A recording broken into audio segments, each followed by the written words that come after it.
Bueno, en este bloque está con nosotros Alberto Colombres Garmendi y Mario Colta. Nos habíamos anunciado en la apertura que íbamos a hablar sobre los consensos básicos.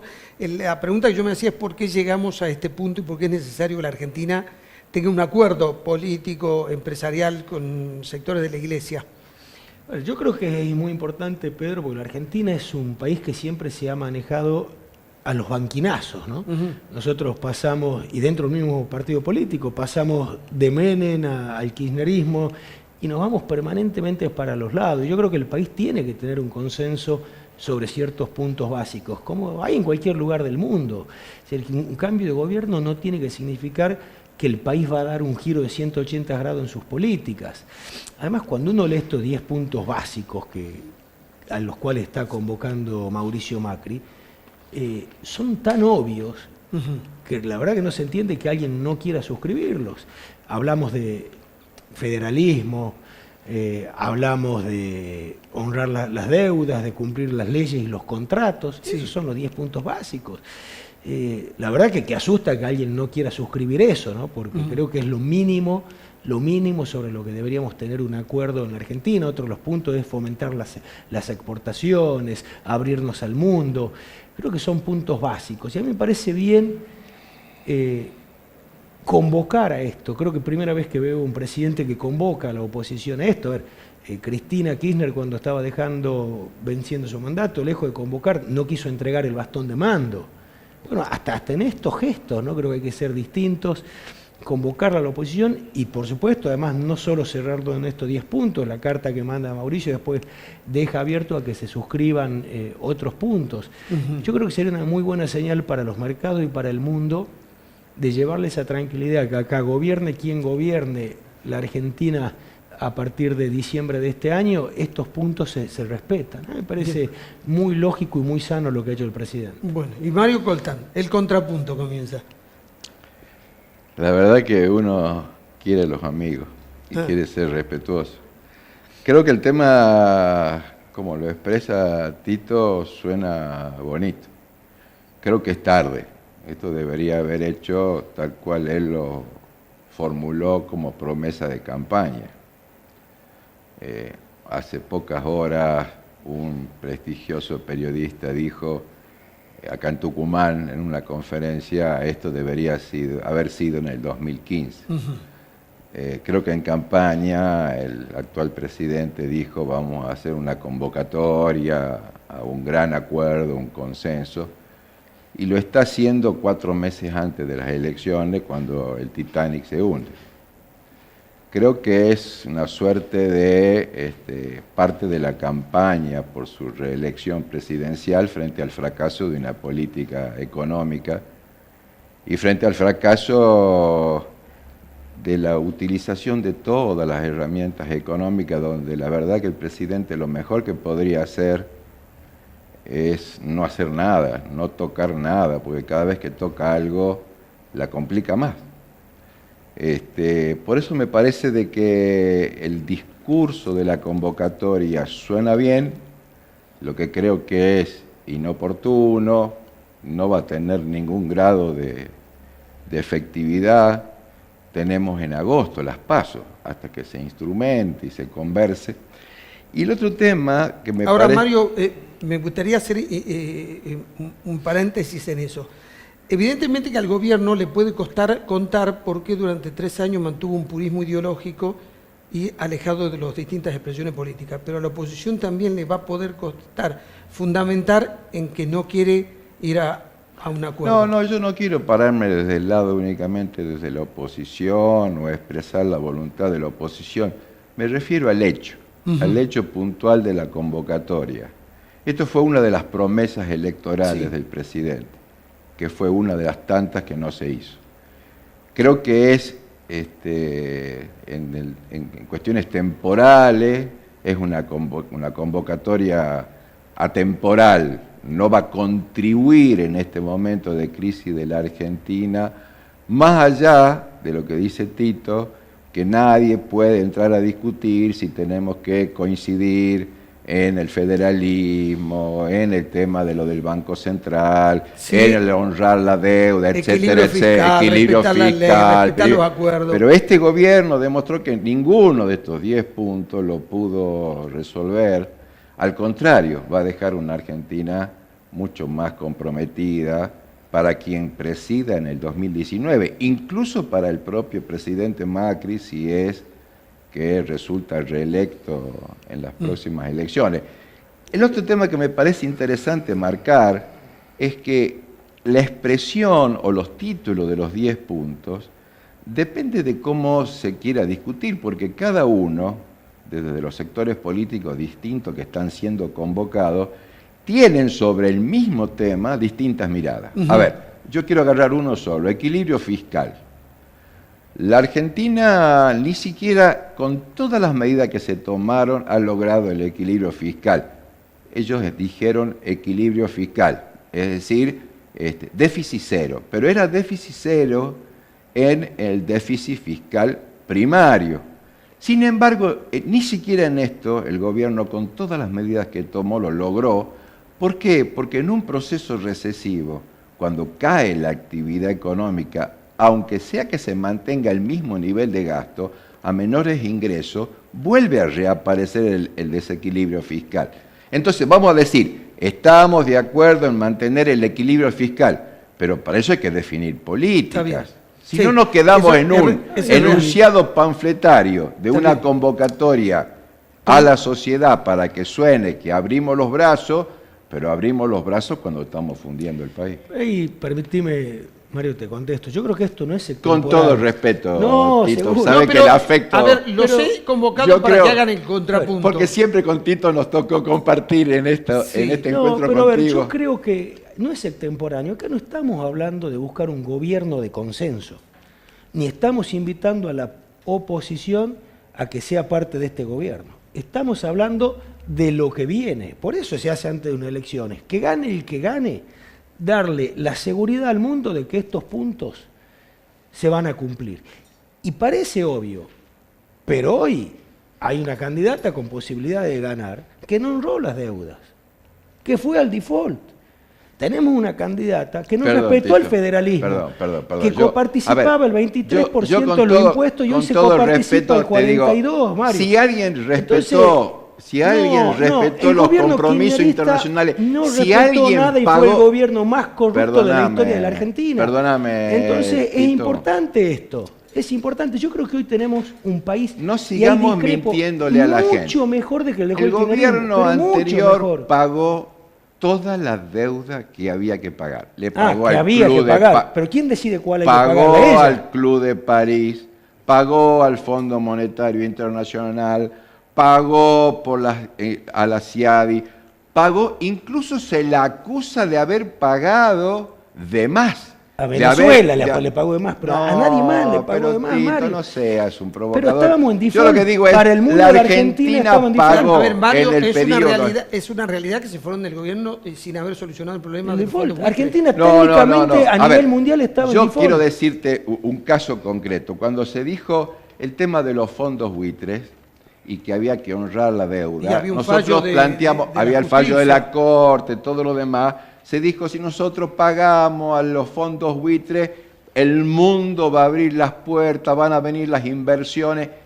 ¿Cómo será que fue un error haber negociado en esas condiciones con los fondos buitres, que uno de los fondos buitres que cobró parte de esos 15.000 millones de dólares, cuando Prat Guy fue ministro de Economía y fue y honró la deuda, Aurelius, uno de esos fondos, hoy le está demandando a este gobierno, al cual le cobró parte de los 15.000 millones de dólares, una diferencia por la definición del PBI del año 2005 que puso en discusión, porque este gobierno hoy sale a defender la negociación del gobierno anterior sobre el incremento del PBI, por la cual Aurelio lo vuelve a demandar a este mismo gobierno que le pagó la deuda por otros 1.500 millones de dólares. Quiere decir que con los fondos buitres había que negociar de otra manera. no tan solo con el fallo de la Corte de los Estados Unidos. Había que defender desde el punto de vista de la soberanía. Pero el kirchnerismo en 12 años no pudo negociar. No, y pero sí, se negoció. Dejaron 12 años y se no fueron solo que sin negoció, negociar. no solo que Pero negoció, los que quedaron afuera sino que del acuerdo. limpió el 94% de la deuda externa argentina que ustedes A ver, van a ¿qué son dejar los fondos en buitres, otro Mario? ¿Qué son los fondos 90% a la buitres? deuda argentina. Acreedores argentinos que están Pero exigiendo por Dios, un título Tito, emitido por la se Argentina. hicieron cargo de un país sin deuda y van a dejar un país con el Pero ¿cómo con 90% deuda? Si del estamos PBI hablando con que tuvimos deuda. que pagar las deudas generadas por los gobiernos Tito, peronistas. háganse cargo. Ahora, Mario, hay una realidad, a los dos le digo, en realidad, Háganse deuda o no cargo. deuda, en realidad el déficit de la Argentina no viene de la era de Macri, tiene 70 años. Pero Pedro, Argentina en el 2015 dejó una deuda comprometida con el 6,7% de la deuda total que había recibido, que estaba vinculada con los fondos buitres. Sí. El resto de la deuda estaba renegociada y cancelada, con incluso un déficit la del del Fondo 5% Monetario anual. Internacional, sin deuda. Con una emisión de pero, billetes que Pedro, genera una inflación una del 30%. cosa es tener deuda en con uno de pesos cada tres que argentinos los pobres. emitimos nosotros, y otro es haber dejado a un país endeudado y comprometido en dólares que no los tenemos, y que hoy el Fondo Monetario no tan solo nos digita y nos determina, No, Mario. sino que ya ha puesto un nombre de la JP Hoy Morgan estamos- en el seno, sentado en el Banco Central, a controlar la política económica y financiera de la Argentina. Hoy Eso han estamos hecho desde el mucho PRO. mejor que hace Y 4 con eso años. van a convocar a discutir 10 puntos. Hoy La verdad estamos- que es muy difícil sentarse a Mario, discutir hoy con estamos- un gobierno que dijo, nosotros vamos a convocar al diálogo, pero tenemos el mejor equipo de los últimos 50 años y dejaron el país como lo están dejando. Esto sí que va a heredar la Argentina. Mario, Mario, a ver, hoy tenemos un país mucho mejor que hace 4 años. No, Tito. En valores, en Preguntale a la transparencia, en independencia No del le Poder hables a la Judicial. televisión impunemente. Preguntale a la gente qué opina, cómo está la gente hoy. No. Una Preguntale cosa a es la que estemos gente en qué una opina, cómo situación se económica sienta. complicada y otra cosa es el país que tenemos. Preguntale a la Un país gente, con federalismo, evaluá. un país con No le independencia preguntes de a poder. Colta ni a la televisión. ¿Cuánto Preguntale a la no. gente qué opina, cómo se está ahora, viviendo hoy en la hay Argentina. una realidad, Mario y Tito. La democracia exige que uno mire el bien común. Puede haber disidencias, pero en toda negociación hay algo que hay que,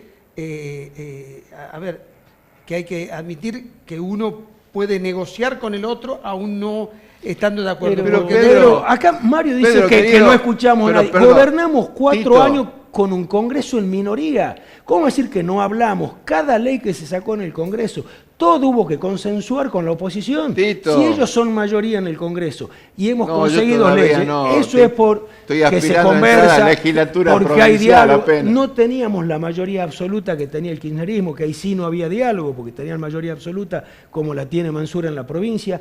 No hemos visto obligados a consensuar y a conversar cada cosa, no solo porque existía esa vocación, sino porque teníamos que hacerlo, porque no somos mayoría. La mayoría de los gobernadores pertenecen a otros símbolos políticos. Se ha firmado adendas con el gobernador Mansur, ha habido acuerdos fiscales con cada una de las provincias. yo lo que Un quiero- diálogo permanente y constante. Mira, hablábamos del tema de los 10 puntos. Yo comparto con Pedro, es necesario que la Argentina tenga una proyección de mediano, largo plazo, eso que le llaman el famoso pacto de la Moncloa a lo argentino, que definamos líneas de acción estratégica de nuestro país. Eso hay que consensuarlo. El problema es lo atemporal. Hoy, a 4 meses de las elecciones, discutir esto... es irrefutable. Esto Pero no en la se democracia, frente a una diálogo, convocatoria el superior, diálogo, uno el tiene que consenso aceptar. es válido siempre y cuando no tenga tufillo electoral. Y esto está teñido por lo electoral, porque vamos a discutir la continuidad o no del gobierno en el próximo mes de agosto. Estamos convocándolo al diálogo Ahora, en medio de un país que se incendia, bien, en un país Mario, que se cae y a pensemos en 4 los meses de las elecciones. Pensemos en los inversores internacionales de los cuales necesitamos, pues no tenemos los Los fondos inversores internacionales no confían en este presidente. No, Cuando no, el no. presidente hizo el discurso, Pero Mario, le por eso pusieron te decía, $1 a otro precio. seguramente van a tener otro tipo de visión de la Argentina si se sientan y dialogan. Ahora, si cada uno pone condicionamientos llegamos peor, porque están más fracturados. Yo creo que no vamos a discrepar con Tito si podemos afirmar que todos los sectores políticos, del color que sea, están de acuerdo que hay que cumplir con los compromisos contraídos. Nadie desconoce los compromisos asumidos con el fondo. Ahora, ¿qué hacemos con la política? ¿Qué hacemos con el Estado? ¿Qué hacemos con el país productivo para hacernos cargo de esos compromisos con el exterior? ¿Cómo discutimos con el fondo lo que el fondo sabe que todos los sectores, incluidos los del PRO, saben que tienen que sentarse a renegociar las condiciones de la deuda porque no la van a poder pagar ni siendo ellos próximamente gobierno, que tengo mi duda, pero ni siquiera ellos van a poder pagarla? Están buscando consenso, pero el fondo sabe, porque se entrevistó con todos los sectores representativos de la oposición, que todos asumieron el compromiso de asumir los compromisos de los préstamos internacionales, sobre todo con el fondo. Eso está claro. Ahora, ¿cómo vamos a pagar esa deuda? ¿Cómo vamos a hacer para que el país funcione? Porque los muertos no pagan. Está bien. Si matamos la Argentina, el fondo no cobra, salvo que ellos quieran venir por el agua, por el petróleo y cobrarse con lo que le queda a la Argentina. Mira, la verdad, te voy a decir, Mario, hoy tenemos un país muy superior al que dejó el kirchnerismo en valores, en transparencia, en lo que quieras ver, Pero además te voy a decir una cosa, el kirchnerismo tuvo una soja de $500, hoy está en 200, y nosotros seguimos cobrando. El kirchnerismo, con esa soja de 500 y retenciones del 35%, se robó los 12 mejores años de la Argentina. Entonces yo puedo ir a una discusión sobre la política que quiere La Baña o que quiere algún sector del peronismo. Ahora, no hay discusión posible si lo que vamos a discutir es si tiene que volver el kirchnerismo o no a la Argentina. El kirchnerismo no solo no puede pensar... Sí, le tengo miedo, le tengo terror, porque son unos delincuentes. No, yo tengo terror a un delincuente gobernando a la Argentina. ¿Qué crees? La verdad que salvo sería vos... un irresponsable si no tengo miedo. Vos, todo lo que es la expresión del PRO en la Argentina, voy a hacer todo lo posible. Voy a hacer toda la contribución posible para que en agosto, en la primera vuelta, dejen de ser gobierno, hermano. Bueno, yo les agradezco a los dos. Por lo menos se salvó la amistad. Sigue el podemos tener diferencias. Además, yo admito la discrepancia. Ahora, no, yo lo aprecio uno mucho, puede discrepar en políticas, que puedo tener yo siempre esa discrepancia con Mario. El problema es cuando ya no discutimos entre políticas, sino entre valores, si tienen que volver los corruptos más grandes de la historia o no. Y no reniego del peronismo, reniego del kirchnerismo, que es la expresión más corrupta de la historia de la Argentina. Se nos agota el tiempo, pero en materia de ladrones, en materia de delincuentes, revisen la lista de ustedes. Nos despedimos hasta el próximo bloque, que vamos a tener a una empresaria, como es Mercedes Paz. Le vamos a preguntar cómo es ser empresaria en una situación crítica como la que vive la Argentina.